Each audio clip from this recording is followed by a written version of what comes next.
Shalom Aleichem. Shalom, shalom. Isang pinagpalang araw sa lahat, mga kapatid. Ang Ebanghelyo ngayon ng ating simbahang Katoliko isango sa Ebanghelyo ayon kay San Lucas chapter 12 verses 39 to 48.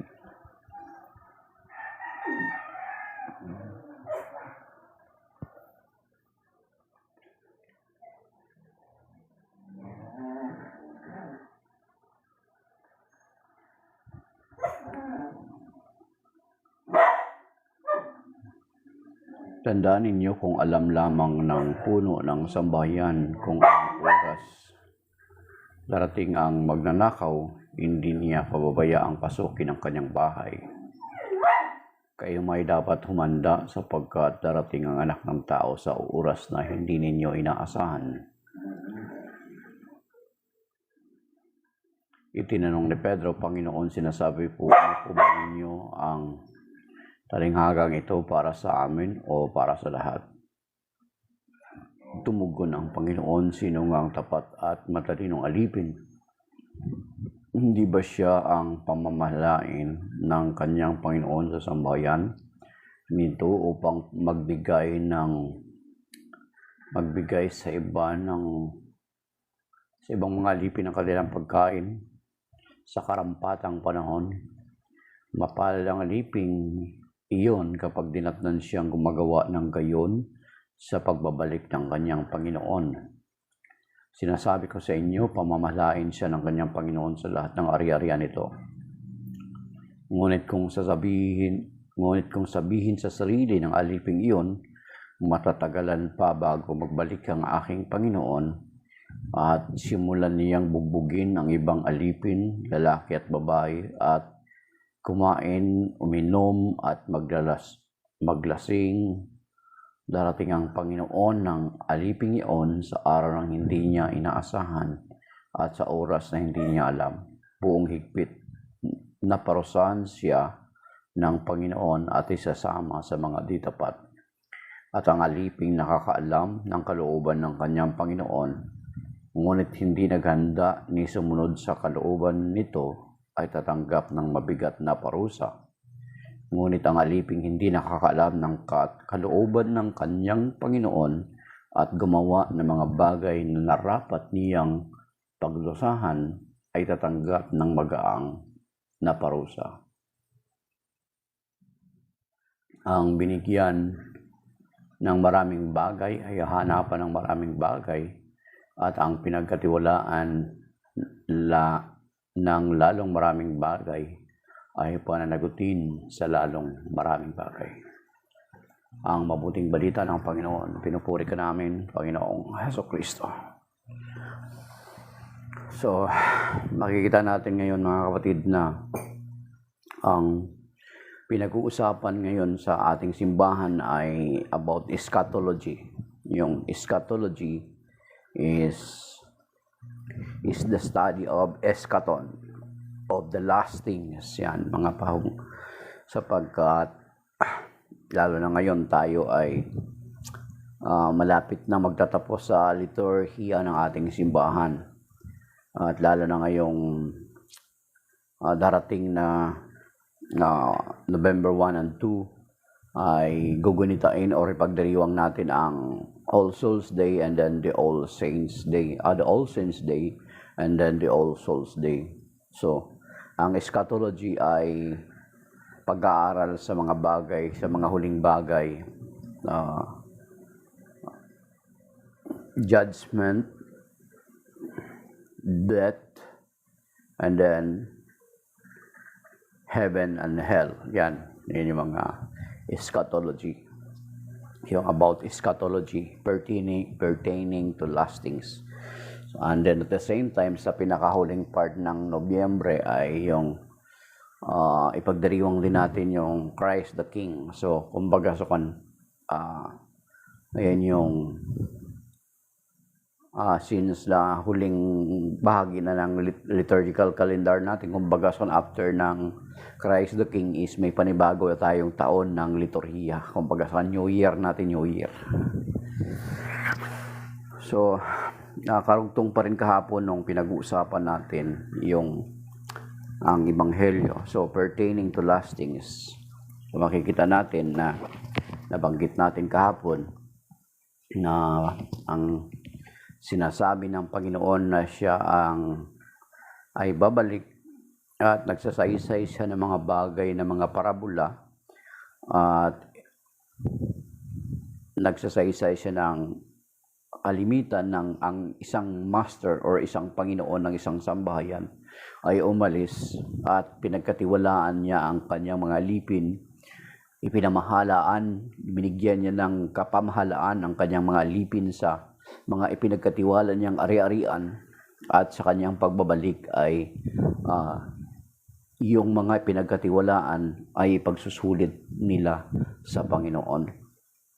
At makikita natin dito, sabi rito mga kapatid, sa verse 39, tandaan ninyo kung alam lamang ng puno ng sambahayan kung anong oras darating ang mga nagnanakaw, hindi niya pababayaang pasukin ang kanyang bahay. Verse 40, Luke chapter 12 verse 40, kayo may dapat humanda sapagkat darating ang anak ng tao sa oras na hindi ninyo inaasahan. So, unang-una na bakit natin paniniwalaan ito, sapagkat ang Panginoong Jesucristo mismo ang nagsabi, sapagkat kung bakit natin paniwalaan, sapagkat mismo ang Panginoon ay katotohanan. At sinasabi nga, di ba, nabanggitin natin na kahapon na ang Panginoong Jesucristo ay siyang katotohanan. John chapter 14 verse 6, I am the light, I am the way, the truth, and the life. Sabi niya, so katotohanan. And then, makikita natin na kung titingnan natin lumang tipan na mga inihula patungkol sa kanya ay nagkaroon ng katuparan, then ito ngayon ang Panginoon nagsasalita na babalik siya. So ibig sabihin, ito'y isa ring katotohanan na mangyayari pagdating ng araw, mga kapatid. And then, sa araw na ito, alalahanin din natin ang mga kababayan natin, mga taga Bicol, na mostly affected ng bagyong Christine. Yan. So, ulitin natin mga kapatid, tandaan ninyo kung alam lamang ng puno ng sambahayan kung anong oras darating ang magdanakaw, hindi niya pababayaang pasukin ang kanyang bahay. Kayo may dapat maging handa sapagkat darating anak ng tao sa oras na hindi ninyo inaasahan. So, inihambing ng Panginoong Jesucristo ang kanyang sarili sa kanyang pagbabalik katulad ng isang magnanakaw, mga kapatid. Kung titingnan natin or kung nalaman natin o narinig na natin, maraming mga pastor protestante ang nag-attempt na or humula, marami na po sila na humula na may mga specific date or specific period of time na bumalik ang Panginoon or babalik ang Panginoon. At meron din mga kapatid na meron ding nangangaral, baka ma-encounter nyo ito, yung kanilang mga mukha, ang kanilang mga pangalan na ay Chinese. Pero pag tingnan mo yung Facebook nila, they are posting things about mga Tagalog na sa patungkol sa Panginoon. At i-join kanila sa kanila mga GC. Itong mga sekta na ito, mga kapatid, ay sa kanilang paniniwala na ang Panginoong Jesucristo ay bumalik na raw in the person of their founder. So dapat maging aware tayo, let us beware on that, mga kapatid. Sapagkat yan po ay kasinungalingan. Sapagkat sinasabi dito ng Panginoon sa Luke chapter 12 verse 39 na inihambing niya ang kanyang pagbabalik na parang katulad ng isang magnanakaw. Bakit magnanakaw, mga kapatid? May nakakita na ba kayo ng isang magnanakaw na kapag magnakaw siya sa inyo, ay sasabihin niya na, ay, mamayang gabi pala, mga hating gabi, magnanakaw ako dyan sa inyo. Kung ang magnanakaw na iyon ay sinabi niya sa iyo, most possibly, magbabantay ka sa ganong oras, or ang gagawin mo, magbabantay ka buong magdamag para bantayan mo yung pagdating ng magnanakaw. Di po ba? Pero walang matinong magnanakaw, mga kapatid. Wala pa tayong narinig na matinong magnanakaw. Of course, may mga magnanakaw nagkakaroon ng slip of the tongue na yung mga pananalita nila is may evil intentions. May mga marinig ka sa kanilang salita na clue na parang may intention siya na pagnakawan ka. Pero hindi niya banggitin kung magnanakaw siya at kung kailan o anong oras siya magnanakaw. That is why inihambing dito ng Panginoon sa kanyang pagbabalik na tandaan ninyo, kung alam lamang ng punong sambayan kung anong oras darating ang magnanakaw, hindi niya pababayaang pasukin ang kanyang bahay. And then verse 40, kayo may dapat humanda sapagkat darating ang Anak ng Tao sa oras na hindi ninyo inaasahan. So babalik ang Panginoon. Pangako po niya yan. Nababalik siya. Yan yung binanggit din sa John chapter 14, verse 1 to 6, di ba? And then, dun sa Matthew chapter 25, verses 31 to 46, sa 1 Thessalonians chapter 4, binanggit din po doon. Then sa Revelation chapter 1, 7 and 8, Titus chapter 2, verse 13. Titus chapter, tingnan natin. Ito sabi dito, na malimit natin itong narinig, pero tila baga hindi natin masyadong iniintindi. Titus chapter 2 verse 13, mga kapatid. And then yung sa 1 Peter chapter 5 verse 4 na sabi rito sa Titus chapter 2 muna verse 13, basahin natin then sa 1 Peter chapter 5 verse 4.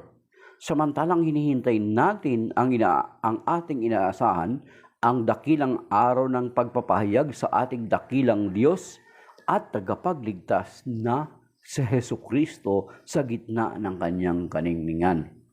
So yan, malinaw yan. Actually, malimit natin yung narinig sa banal na misa. Di ba yung kapag dasalin na natin yung Ama namin, pag dinasal na natin yung Ama namin, ito yung as we wait in joyful hope, ito binabanggit ng pare. To then, saka natin uli kantahin yung doxology na for thine is the kingdom, the power, and the glory are yours now and forever.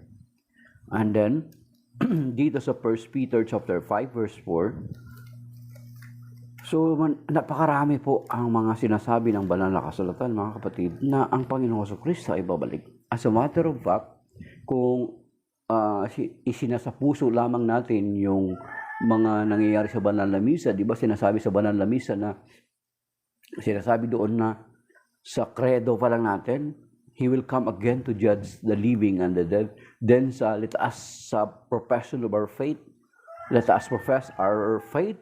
Si Kristo'y namatay, si Kristo'y nabuhay, si Kristo'y babalik sa wakas ng panahon. And as a matter of fact then, sinasabi doon sa 1 Corinthians chapter 11, mga kapatid, tingnan natin para maintindihan natin. Dito sa 1 Corinthians chapter 11,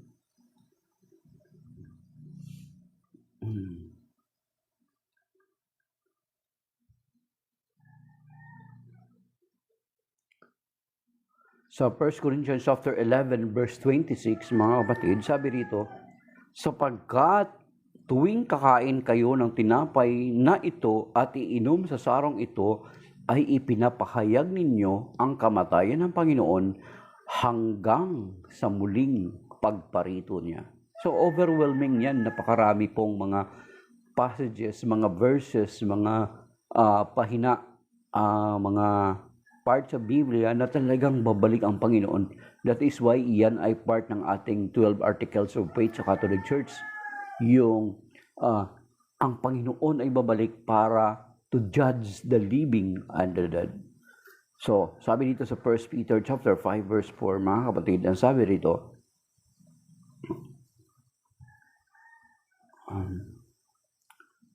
at pagparito ng Pangulong Pastol ay tatanggap kayo ng maningning na kuro ng di kukupas kailanman. So yan, mga kapatid. At yan yung sinasabi dun sa Luke chapter 12 verses 39 and 40, na kung saan, kung alam lamang ng isang may-ari ng sambahayan kung kailan darating ang magdanakaw sa kanyang tahanan, ay magbabantay siya at hindi niya hayaan na mapagnakawan siya ng magdanakaw, mga kapatid.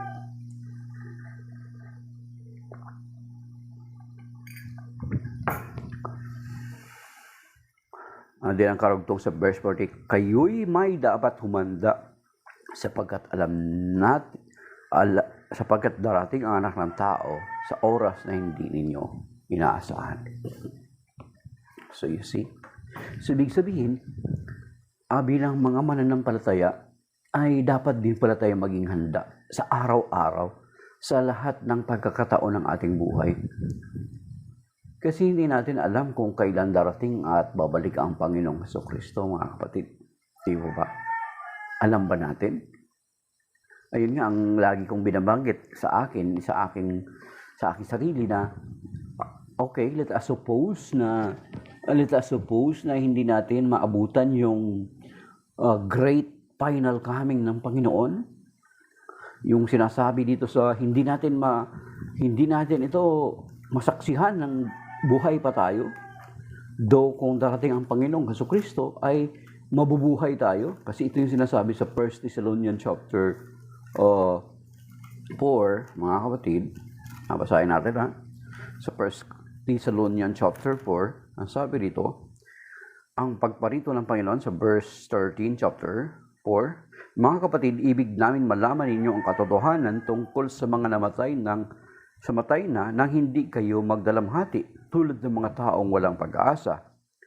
Verse 14, naniniwala tayo sa Jesus ay namatay at muling nabuhay, kaya naman naniniwalang tayong bubuhayin din ng Diyos ang lahat ng namatay na nananalig kay Jesus upang isama sa Kanya.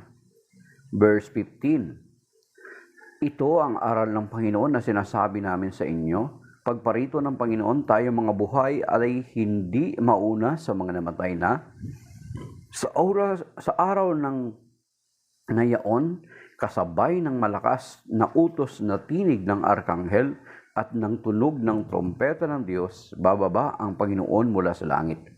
Bubuhayin muna ang mga namatay na nananalig kay Kristo. Pagkatapos tayo mga buhay pa ay titipunin niya sa ulap at isasama sa mga binuhay upang salubungin sa papawirin ang Panginoon. Sa gayoy, makakapiling niya tayo magpakailanman.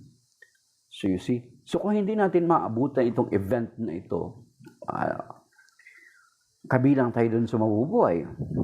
Pero kung hindi natin mabutan ito sa panahon natin, kung kailan babalik ang Panginoon, katulad din ng binabanggit dito sa Revelation chapter 1 verse 7 and 8. Okay, ito yung lagi kong iniisip. Sabi rito, pakatandaan ninyo, sa Pahayag chapter 1 verse 7 and 8, pakatandaan ninyo, darating siyang nasa mga alapaap, makikita ng lahat ng umulos sa kanyang tagiliran, dahil sa kanya iiyak ang lahat ng lipi, magkakagayon nga. Amen. Verse 8, ako ang Alpha at ang Omega, wika ng Panginoong Diyos na makapangyarihan sa lahat, Diyos sa kasalukuyan, sa nakaraan, at siyang darating. So, iiyak ang lahat ng lipi sa balat ng lupa.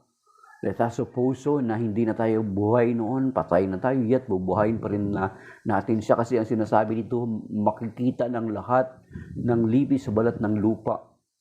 Magkagayon nga, amen. So you see, makikita. So that is why hindi natin alam kung kailan ito magaganap. But let us suppose na ganun na hindi natin mararatlan ito kasi maaring patay na tayo. Pero, ang lagi kong kinoconsider na why we need to be watchful or buried, maging handa, it is because hindi natin alam mga kapatid kung bukas ba buhay pa tayo or mamaya. Yun lagi or mamaya or makalawa. Kaya nga yung mga religious, actually yung sa breviary, sa prayer, do sa breviary, ang mga religious na mga congregation or maging mga diocesan yata ay sa breviary, every time, every night, sa kanilang prayer ay dinadasal nila yung prayer ni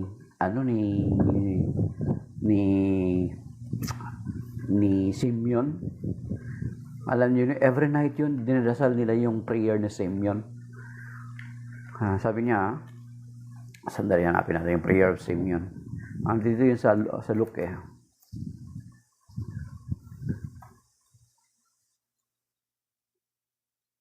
And then meron ding may prayer din si Saint Benedict. May prayer din si Saint Benedict na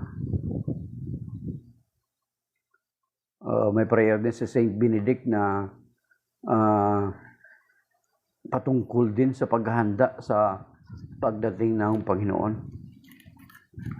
Dito sa Luke chapter 2 verse 25, sabi ito,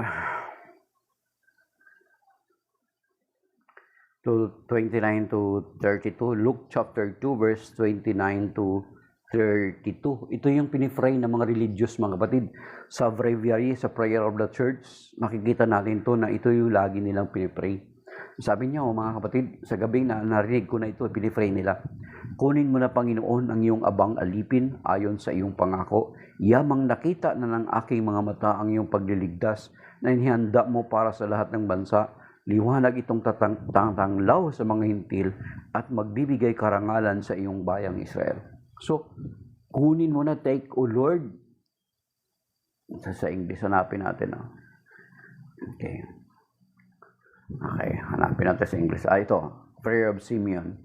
Ito, based dito sa Luke chapter 2, verse 29 to 32.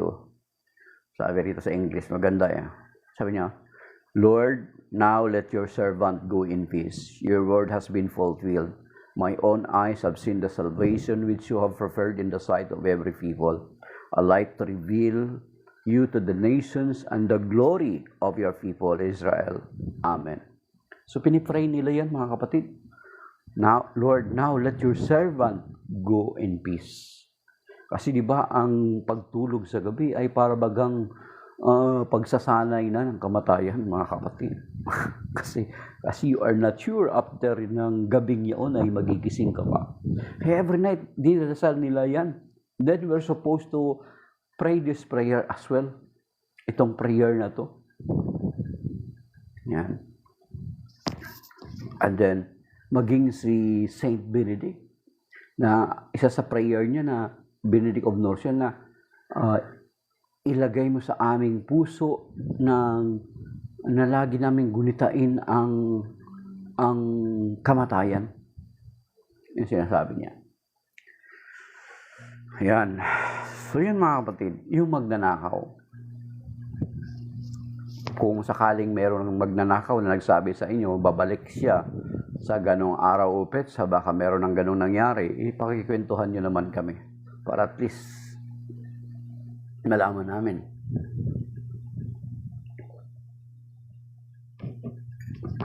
Ayan.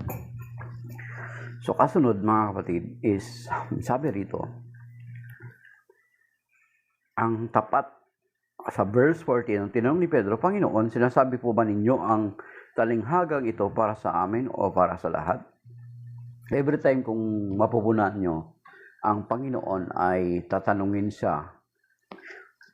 Ang usual na ginagawa ng Panginoon, He is answering indirectly.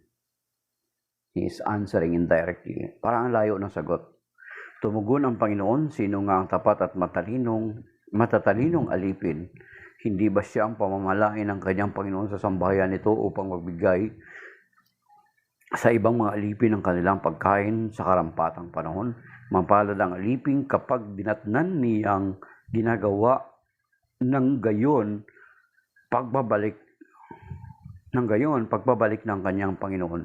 Sinasabi ko sa inyo, pamamahalain siya ng kanyang Panginoon sa lahat ng ari-arian nito. Ngunit kung sabihin sa sarili ng alipin iyon, matatagalan bago magbalik ang aking Panginoon at simulan niyang bugbugin ang ibang alipin, lalaki at babae, kumain, uminom at maglasing. Darating ang Panginoon ng alipin yaon sa araw na hindi niya inaasahan at sa oras na hindi niya alam. Buong higpit na parusahan siya ng Panginoon at isasama sa mga di tapat. So you see? So makikita natin, mga kapatid, na dahilan sa itong alipin na ito, of course, so ibig sabihin, kasama tayo doon, kasama tayo mga kapatid, kasama tayo sa tinutukoy ng Panginoon sapagkat we're all servant of the Lord. Di ba? We're all servants of the Lord.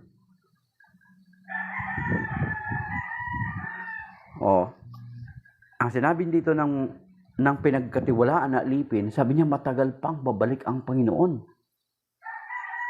At simulan niyang bugbugin yung kanyang kapwa, lingkod, and then babae at lalaki, kakain siya, iinom at maglasing. Yan. Kasi sinasabi niya matagal pa. Yan.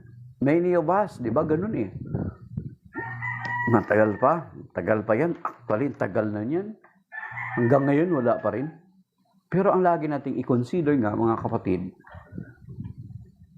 matagal pa nga itong pangako ng Panginoon. Pero, yun nga palagi nating tandaan na ang buhay natin ay may katapusan. At hindi natin alam kung hanggang kailan. So therefore, ay kailangan talaga nating maghanda. At ano ba yung dapat na paghanda ng ating gagawin? Hindi naman tayo halimbawa, kung may bisita tayo sa ating bahay, lalo na yung mga mga typical na nanay, kapag may bisita sa bahay, may darating na bisita sa bahay, ano yung usual nating gagawin? Maglilinis tayo ng bahay. Di ba? Maglilinis tayo ng bahay. Lahat ng parte ng bahay, higaan or pagkain ng darating natin na bisita. Yung mga gamit na hindi nilalabas ay lalabas natin. Yung mga typical na mga nanay, ngayon kasi marami ng parang bahala na. Di ba? Kasi ang kinoconsider ng may-ari ng bahay is yung kanyang karangalan, yung kanyang kahihiyan. Madatnan ka ng bisita mo, ang bahay mo ang gulo. Di ba? So, the same with us, ang ano ba yung paghandaan natin sa pagbabalik ng Panginoon? It's not material things, but rather ay yung kabanalan natin. Yun yung require ng Panginoon, kabanalan. Nga binanggit din natin kahapon dun sa Hebrew chapter 12 verse 24, strive to have peace with others, for without holiness, without which no one will see the Lord. Kabanalan, we are required to live in peace. We are required to live in our faith, mga kapatid. Hindi natin pwede sabihin, matagal pa yun. Gas-gas na yan, tagal na yan. Di ba? So, yun yung lagi nating tandaan, mga kapatid. Kaya nga dito, alam nyo, may napuna, kaya nga dito sa Luke chapter 18, Tingnan nyo sa Luke chapter 18, mga kapatid. Itong dito sa talinghaga ng babaeng balo. Take note. Ang turo dito ng Panginoon about sa persistency in prayer at nagkwento siya ng isang talinghaga. Persistency in prayer ang topic dito, pero kung titingnan mo yung later part nitong parable na ito, ang sabi dito sa verse 9, Luke chapter 18, verse 8, Luke chapter 18 verse 8, mga kapatid. Sinasabi ko sa inyo, agad niyang igagawad sa kanila ang katarungan. Ngunit pagdating ng anak ng tao, sa daigdig na ito, may makikita kaya siyang mga taong nananalig sa kanya? You see? It's about persistency in prayer, pero siningit ng Panginoon itong kanyang pagbabalik. Na sa kanyang pagbabalik, meron kaya siyang mararat ng mga taong nananalig sa kanya. It's about persistency. Yung pinag-uusapan. Yet the Lord added about yung sa kanyang pagbabalik. Bakit kaya? Kasi ipinapakita ng Panginoon, baka dahilan sa wala tayong persistency, baka dahilan dun sa hindi sinagot yung ating mga panalangin, baka dahilan sa doon ang tagal-tagal ng ating paghihintay, katulad nitong babaeng balo, talagang nagtiyaga siya bago bigay sa kanya yung kanyang hinihingi. Nag-persevere siya sa pagbabalik kaya ng mga Panginoon. Meron kaya may mga perseverance kaya ang mga tao naghihintay sa Kanya. At nagtanong ang Panginoon kung may mararatdan kaya siyang nananalig sa Kanya. Di ba? Kaya nga kung babalikan din natin doon sa Matthew chapter 24, di ba? Ano sabi ng Panginoon sa Matthew 24? Ang mananatili hanggang wakas ay siya lamang maliligtas. So, ang bigat nun, mga kapatid. So, itong alipin dito sa parable na pinag-uusapan natin ngayon, since na inisip niya sa sarili niya, matagal pa ang Panginoon. So, sa katagalan ng Panginoon, inabuse niya, winaldas niya yung authority na ibinigay sa kanya ng Panginoon. Winaldas niya yung time, winaldas niya yung kanyang sarili. Then, dumating ang Panginoon na hindi siya nakapaghanda. Okay?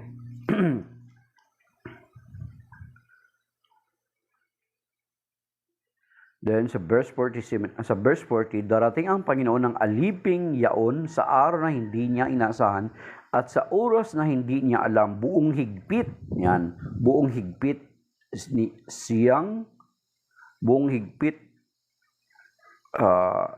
naparusaan siya ng Panginoon at isasama sa mga di dapat. Yan. Sa verse 47.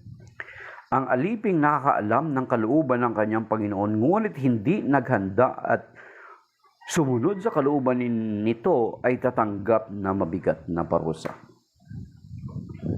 Yan. Sa atin na mga nabahagi na or nakarinig na ng mabuting balita, is mabigat yung accountability natin, mga kapatid, than those people na hindi pa talaga nakarinig ng mabuting balita.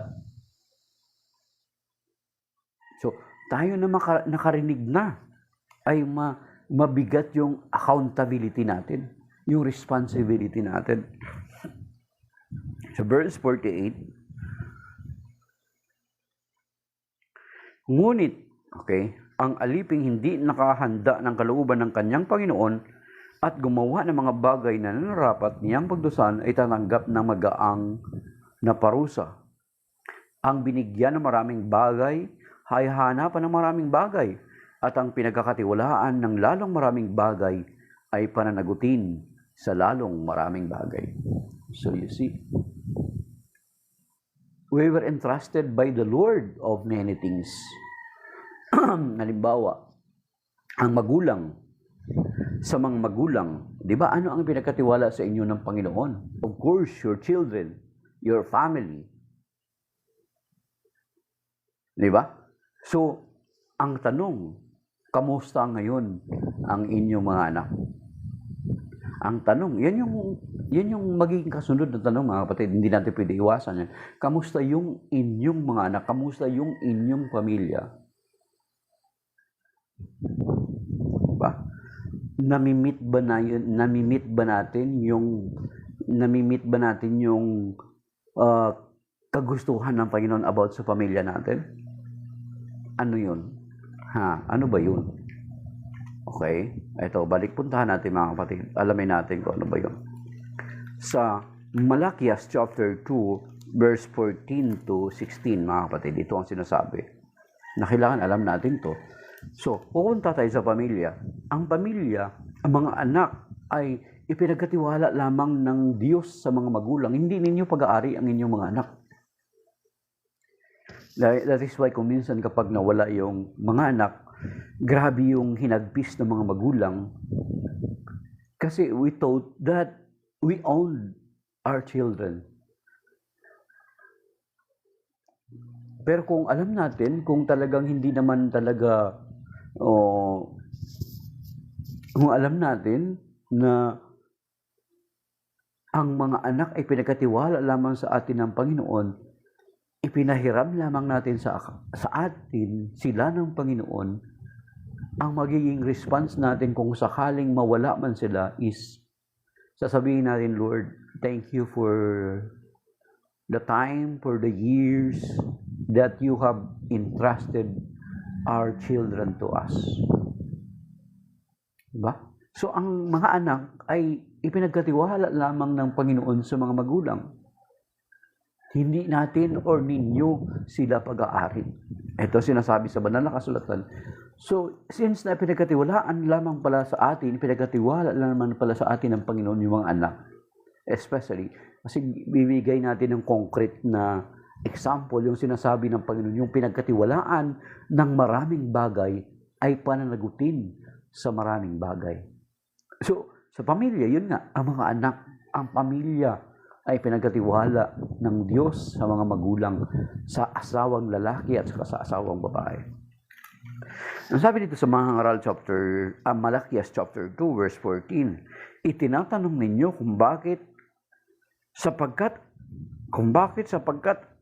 alam ninyong sumira kayo sa pangako ninyo sa inyong asawa na pinakasalan ninyo nang kayo'y bata pa. Siya'y naging katuwang ninyo, ngunit ngayon sumira kayo sa pangako ninyo sa Kanya, hagamat nangako kayo sa Diyos na magiging tapat kayo. Yun. Mag-asawa, you are entrusted by God to each other. And then sa verse 15, di ba kayo pinag-isa ng Diyos sa katawan at sa Espiritu? Ano ang layon niya? Yan. Ano ang layon niya? Ito yung gusto kong bigyan ng diin dito, mga kapatid. Upang magkaroon kayo ng mga supling na tunay na mga anak ng Diyos. Mag-ingat nga kayo, huwag magtaksil ang sinuman sa inyo na sa babaeng pinakasalan ninyo nang kayo'y kabataan pa. Nasusuklam ako sa naghihiwalay, sabi ni Yahweh, ang Diyos ng Israel. Napupuot ako sa taong malupit sa asawa, kaya't huwag kayong magtataksil sa inyong asawa. So yung bigyan ko ng point is yung pamilya is entrusted to you by the Lord. At yung mga anak ay in-entrust din sa inyo ng Panginoon. Sa pagkakaroon ng anak, ano ba yung layo ng Diyos? Dapat ang layo ng Diyos ang mangingibabaw, hindi yung kung ano yung layon natin. Dito sa verse 15, sabi niya, ano ba ang layon niya? Upang magkaroon kayo ng mga supling na tunay na mga anak ng Diyos.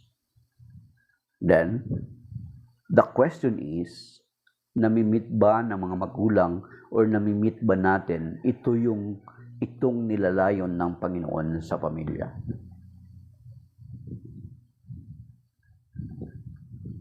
Di ba? Namimit ba natin?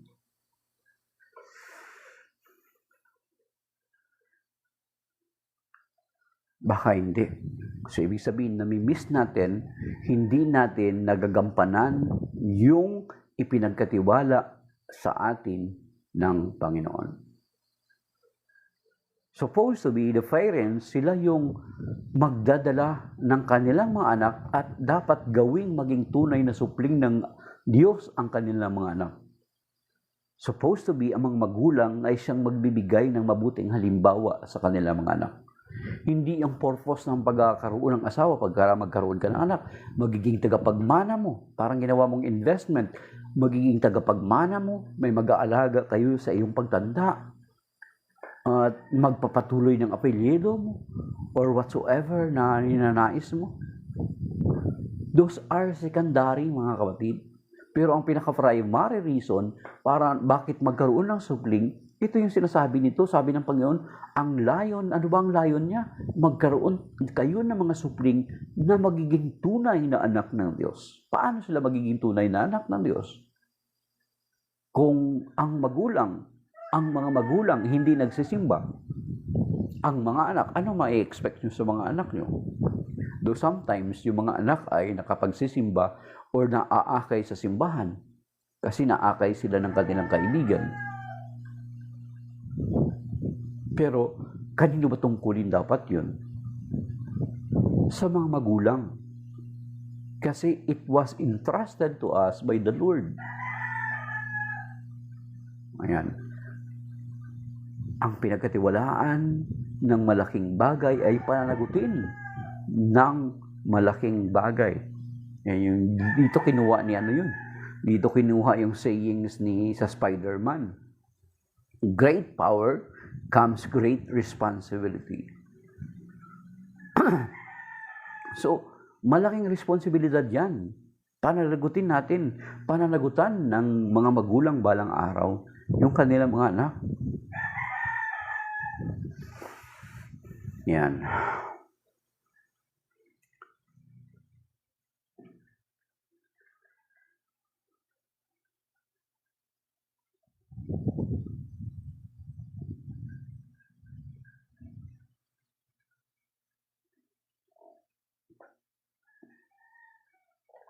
Okay. Diretso natin, mga kapatid.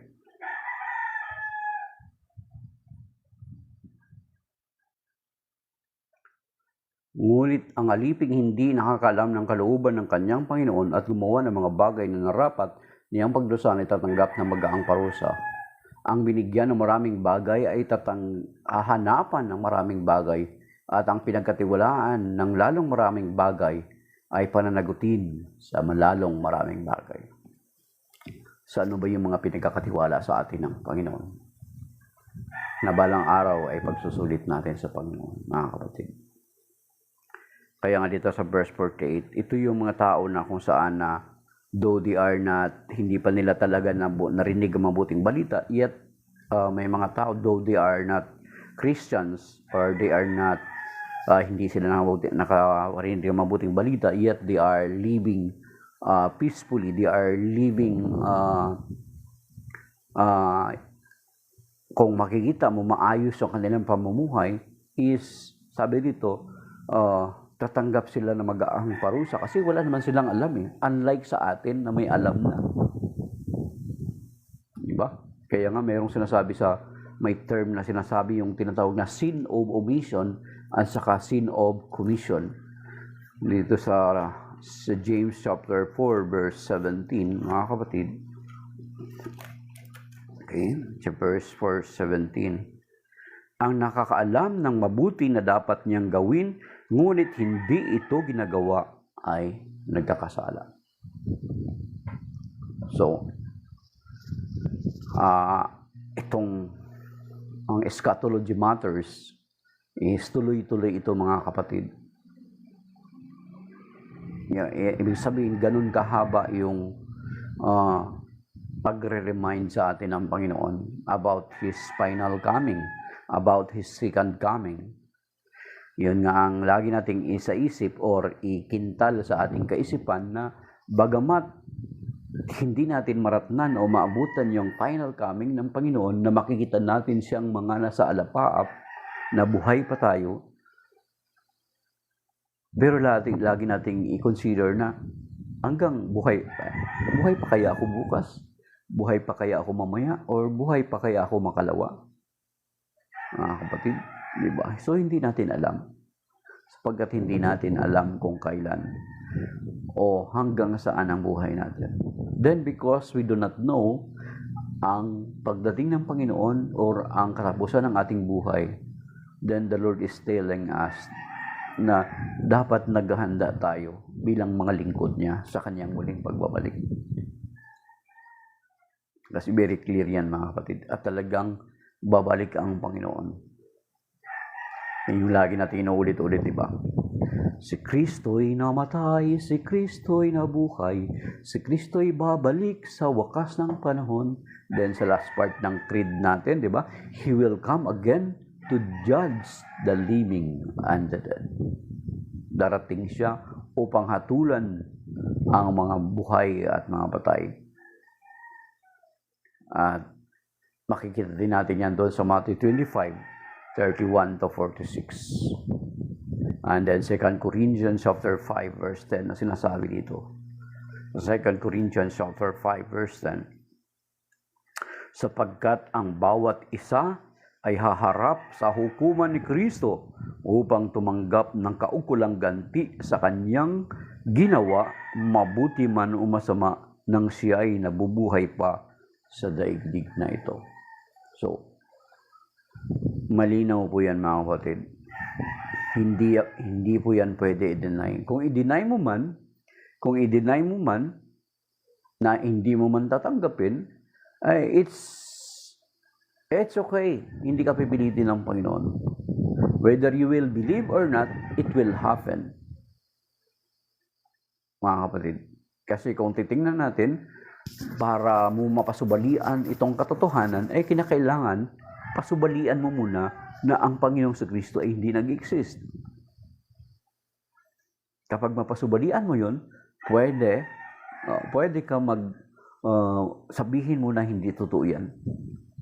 Pero the fact na hindi mo mapasubalian na ang Panginoong Kristo ay dumating, then ibig sabihin, hindi mo rin mapapasubalian na ang kanyang mga sinasabi ay pawang katotohanan. Kaya nga ang sinasabi sa banal na kasulatan na lagi kong inulit-ulit at lagi kong pinangahawakan, sabi ng Hebrew chapter 10 verse 23 na dapat ito rin yung natin, mga kapatid, ito yung pangahawakan natin bilang mga mananampalataya. At ito rin dapat ang ating pananampanghawakan para upang tayo sumampalataya. Okay, sa Hebrew chapter 10 verse 23, let us hold unwaveringly to our confession that gives us hope, for he who made the promise is trustworthy. Ang nagbigay sa atin ng pangako, ang Panginoon, ay kapanipaniwala, ay karapat-dapat paniwalaan. Kaya nga sinasabi niya doon sa John chapter 14 verse 1 to 6, sabi niya, let your heart be troubled, let not your heart be troubled. Believe in God and believe also in me. In my Father's house are many mansions. If not so, I will go and prepare for you. And when I prepared the place for you, I will go back. Sabi niya, at kukunin kayo upang makasama ko kayo. Sabi niya, then sinabi niya, I am the way, the truth, and the life. No one comes to the Father except through me. So you see, pangako ng Panginoon yun, at yan yung sinasabi sa Hebrew chapter 10:23 na binasa natin. Let us hold unwaveringly to our confession, for the one who promised us is trustworthy. Kasi kung babasahin natin din ang 1 Corinthians chapter 15, makikita din natin doon na sinasabi ni San Pablo, sinasabi niya doon sa 1 Corinthians chapter 15, basahin niyo, subukan niyong basahin. Sabi niya, kung totoo ang Panginoong Jesucristo ay hindi muling nabuhay, tayo na mga Kristiyano ang pinakakawawa sa lahat, mga kapatid. Ang kawawa talaga, bakit? Beri mo, tuwing linggo, nagpapagod ka, nagsisimba ka, nagdarasal ka, nagpapatawad ka sa mga taong hindi ka dapat patawarin, nagpapakumbaba ka, mapagbigay ka, then hindi pala mangyayari yung muling pagkabuhay, hindi pala muling mangyayari yung pagbabalik ng Panginoon. Kawawa talaga tayo. Parang pinahirapan natin yung ating sarili. Pero sinabi ni San Pablo, kung totoo na walang muling pagkabuhay, ay hindi tayo na yung pinakakawawa sa lahat. Let us sundin na natin yung kasabihan ng mga pagano. Let us drink and be merry, for tomorrow we will die. Pag namatay tayo, wala na pala. Kakainin na lang tayo ng uod. Babalik tayo sa alikabok. Wala na. Pero ang sinasabi ng banal na kasulatan, very clear. Mga Ngaral chapter 12, verse 7, alalahanin mo siya bago bumalik sa alabok ang iyong katawan at ang iyong espiritu na siyang may bigay nito. So, yun. Diba? Sa Genesis pa lang, binanggit na yun, from dust you came and dust you will return. Pero yung hininga o yung buhay na binigay ng Panginoon ay yun ang harap sa Panginoon. Mga kapatid. So, there is no reason for us not to believe to what the Lord has promised for us. Gaya nga ang pinaka inspirational at ito siguro yung huli ko ring iiwan na word is yung sinasabi ni Saint Paul dun sa 1 Corinthians chapter 15 verse 58 na kaya nga sabi niya doon, kaya nga mga kapatid, magpakatatag kayo at magpakasipag para sa gawain ng Panginoon, yamang alam ninyo na di masasayang ang inyong pagpapagal para sa Kanya. Yun sinasabi. So, magpakatatag tayo at magpakasipag para sa gawain ng Panginoon. Yamang alam natin na hindi masasayang ang ating pagpapagal sa Kanya. Sapagkat ang ating pinagpapagalan ang nangako sa atin ay tapat at mapagkakatiwalaan. Nangako siya na muli siyang babalik at tunay na babalik ang Panginoon sa oras at araw na din natin inaasahan, mga kapatid. So maybe that is by now, mga kapatid. Shalom.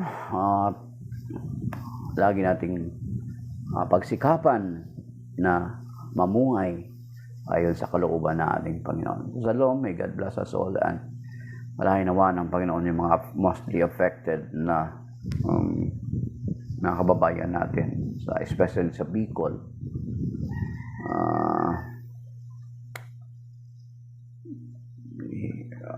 Ipagkaloob nawa ng Panginoon doon sa mga rescuer yung kaligtasan. At lalo na yung mga pangailangan nila, immediate need. Ayan. So, shalom, that is by now. And may God bless us and protect us and keep us safe and sound sa lahat ng oras at pagkakataon ng ating buhay. Especially today. In Jesus' name, Amen.